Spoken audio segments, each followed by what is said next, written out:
দুপুরের মেনুটা যদি হয় এইরকম, পোলাও, খাসির মাংস, সাদা ভাতও সাথে রয়েছে, আর রয়েছে পনিরের তরকারি।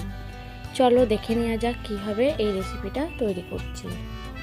প্রথমে এই খাসির মাংসটাকে ভালো করে ধুয়ে পরিষ্কার করে সব গুঁড়ো মশলা, আদা বাটা, রসুন বাটা, সাথে টক দই, একটু সর্ষের তেল দিয়ে ভালোভাবে ম্যারিনেট করে নিচ্ছি।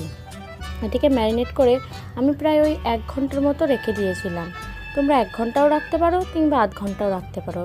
এদিকে একটি পাত্র নিয়ে তার মধ্যে গোটা গরম মশলা দিয়ে সেটাকে ভালো করে নাড়াচাড়া করে নিয়ে মিক্সিতে পেস্ট করে নিতে হবে। আমি কিছুটা পেঁয়াজও কুচিয়ে নিয়েছি, ওটা হচ্ছে বেরেস্তার জন্য, পোলাও এতে দেবো বলে।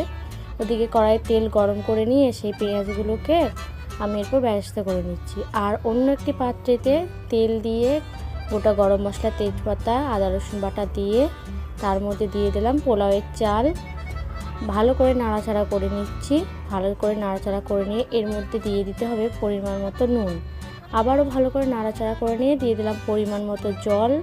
এরপর এটাকে ফুটতে দিয়ে ঢাকা দিয়ে দিচ্ছি ফুটতে দেওয়ার জন্য। আর এদিকে ওই বেরেস্তা করে নেওয়ার পর ওই তেলের মধ্যে দিয়ে দিলাম ডুমো ডুমো করে কেটে রেখেছিলাম আলু, সেগুলোকে। ওই আলুটা ভাজা হয়ে গেছে, ওটাকে দিয়ে দিলাম পোলাওয়ের মধ্যে। আমি একটু আলু খেতে ভালোবাসি, তাই আমাদের বাড়িতে সবাই পছন্দ করে আলুটা বেশ, তাই ওটা পোলাওয়ে দিয়ে দিয়েছি। আর দিয়ে দিয়েছি ভেজে রাখা পেঁয়াজগুলো, বেরেস্তাটা আর কি। আর সাথে ওই যে গরম মশলা গুঁড়ো করে রেখেছিলাম ওটা, আর পরিমাণ মতো চিনি দিয়ে ওটাকে ভালো করে নাড়াচাড়া করে নামিয়ে নিচ্ছি। কড়াইটাকে ভালো করে ধুয়ে পরিষ্কার করে তার মধ্যে তেল, গোটা গরম মশলা, আদা রসুন বাটা দিয়ে ভালো করে নাড়াচাড়া করে নিয়ে আবার দিয়ে দিলাম টমেটো পেস্ট করে রেখেছিলাম, সেটাকেও দিয়ে ভালো করে কষিয়ে নিচ্ছি। তারপর এর মধ্যে দিয়ে দিলাম পরিমাণ মতো নুন। আবারও ভালো করে নাড়াচাড়া করে দিয়ে দিচ্ছি কাজু আর চারমগজের বাটা। এটাকেও দিয়ে ভালো করে নাড়াচাড়া করে কষিয়ে নিতে হবে।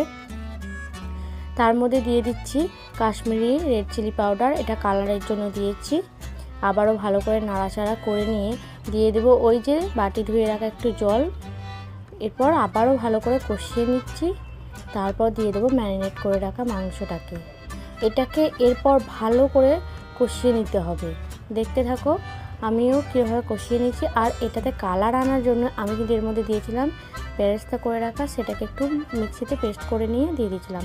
এতে কিন্তু কালারটা দুর্দান্ত আসে, তোমরা দেখতে পাবে কীরকম কালার এসছে। দেখো কত সুন্দর কালারটা এসছে। পনিরের রেসিপিটা আজকে তোমাদের সাথে শেয়ার করলাম না, ওটা পরের একটি ভিডিওতে আসছে। চলো আজকে দেখো মাংসটা কি সুন্দর হয়েছে। আর তারপর এদিকে সব কিছু রেডি।